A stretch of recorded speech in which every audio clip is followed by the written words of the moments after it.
Hi hello നമസ്കാരം, welcome to AIIMS vlog. ഇന്ന് നമ്മളുടെ യാത്ര ദുബായിലേക്കാണ്.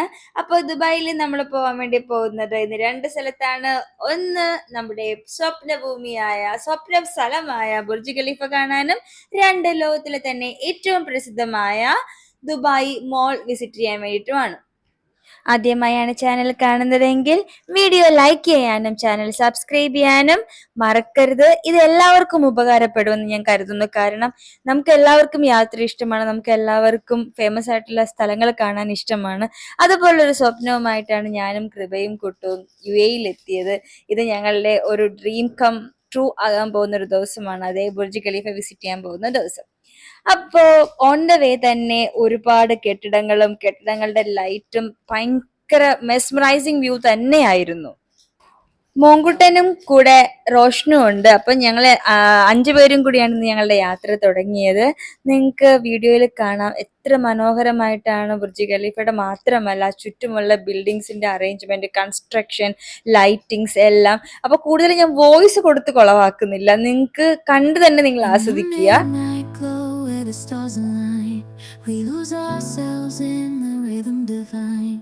Underneath the sky painted with dreams, we're chasing the echoes of silence. ചില ബിൽഡിങ്ങുകളുടെ കൺസ്ട്രക്ഷനും അതിൻ്റെ ലൈറ്റിംഗ് അറേഞ്ച്മെന്റും നമ്മളെ ഭയങ്കരമായിട്ട് ആ ഒരു വ്യൂവിൽ തന്നെ പിടിച്ചു നിർത്തുന്നുണ്ടായിരുന്നു. And dancing the stardust gentle flow, dancing in the stardust, we're weightless and free in a world of wonders. Just you and me lost in the moment, our spirits ignite as we twirl in the magic of the cosmic light. Among constellations we'll find a way through the celestial symphony. അങ്ങനെ നമ്മള് എത്തി നമ്മുടെ സ്ഥലത്ത്. അപ്പൊ ഇനി വണ്ടി ഇറങ്ങുന്നതിന് മുമ്പ് തന്നെ കൃപ ആ ഒരു വിൻഡോയിൽ കൂടി തന്നെ ബുർജിന്റെ ഒരു ഫുൾ വ്യൂ എടുക്കുന്നുണ്ടായിരുന്നു. അപ്പൊ ഇതാണ് ദുബായ് മാള്. ഓൾമോസ്റ്റ് ലോകത്തിലെ തന്നെ എല്ലാ ബ്രാൻഡഡ് ആയിട്ട് ഐറ്റംസിന്റെയും ഷോറൂമുള്ള ഒരു മാളാണ് ദുബായ് മാൾ. അത് മാത്രമല്ല ഒരുപാട് ഫെസിലിറ്റീസ്. എനിക്ക് തോന്നുന്നു നമുക്ക് ഒരു ദിവസം മുഴുവൻ എടുത്താൽ പോലും ദുബായ് മാൾ കണ്ടു തീരില്ലെന്നാണ് എൻ്റെ അനിയൻ പറയണത്.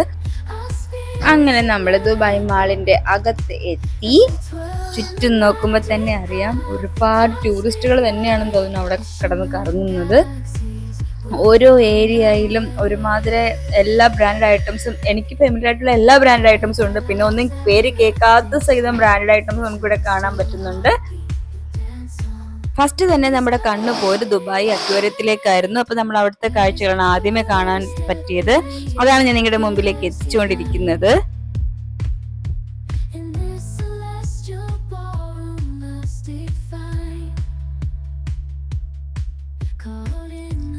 അങ്ങനെ അക്വേറിയം വ്യൂ കണ്ടു കഴിഞ്ഞു. അവിടെ നിന്ന് കുറെ ഫോട്ടോസും വീഡിയോസും എല്ലാം എടുത്തു. അതിനുശേഷം നമ്മുടെ നെക്സ്റ്റ് ഡെസ്റ്റിനേഷൻ ഷോപ്പിംഗ് ആയിരുന്നു. ഷോപ്പിംഗ് പർച്ചേസ് അല്ല, ജസ്റ്റ് ഒന്ന് കാണുകയായിരുന്നു ലക്ഷ്യം. അപ്പൊ അതിനു വേണ്ടി നമ്മൾ ആദ്യമേ തന്നെ പോയത് ഗ്യാപ്പിലേക്കായിരുന്നു. ഗ്യാപ്പില് കൃപമോൾ ഒരുപാട് ഡ്രസ്സ് നോക്കുന്നുണ്ടായിരുന്നു. അപ്പൊ എന്നോട് പറയുകയും ചെയ്തു, ചേച്ചി നമുക്കൊരു ദിവസം പർച്ചേസിന് വരണമെന്നുള്ളത്. ഞങ്ങളുടെ ഗ്യാപ്പില് ബ്രാൻഡഡ് ഐറ്റംസ് ആയതുകൊണ്ട് തന്നെ ഇത്തിരി കോസ്റ്റ് ആണ്. എനിക്ക് തോന്നുന്നു സ്റ്റാർട്ടിങ് ഒരു 250 ദിർഹമാണ് ഇവിടുത്തെ ഡ്രസ്സിന്റെ റേറ്റ് എന്ന് തോന്നുന്നു. നമ്മള് ഓസി ഡെക്കേഴ്സ് കണ്ടതിന്റെ ഇരട്ടി, എത്ര ഇരട്ടി എന്ന് എനിക്ക് പറയാൻ പറ്റില്ല. അത്രയ്ക്ക് ഭംഗിയായിരുന്നു HM ഹോംസ് കാണാനായിട്ട്.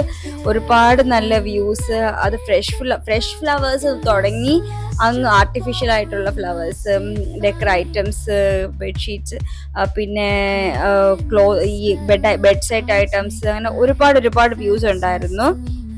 അതിനുശേഷം നമ്മൾ വീണ്ടും പോയത് ഫുഡ് കഫറ്റേരിയയിലായിരുന്നു, ഫുഡിന്റെ ഒരു സെക്ഷനിലേക്ക്.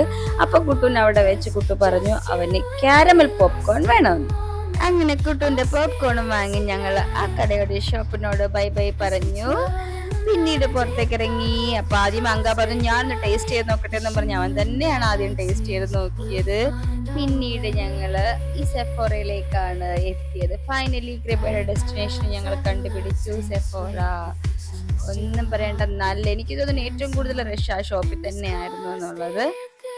അപ്പൊ ദുബായ് മാളിനെ കുറിച്ച് ഞാൻ ഇവിടെ നിർത്തുക, കാരണം അത്രയും പറഞ്ഞു തീർക്കാൻ മാത്രമുണ്ട്. ഇനി അടുത്ത വീഡിയോയിൽ ബുർജ് ഖലീഫയെ കുറിച്ച് പറയുന്നതാണ്.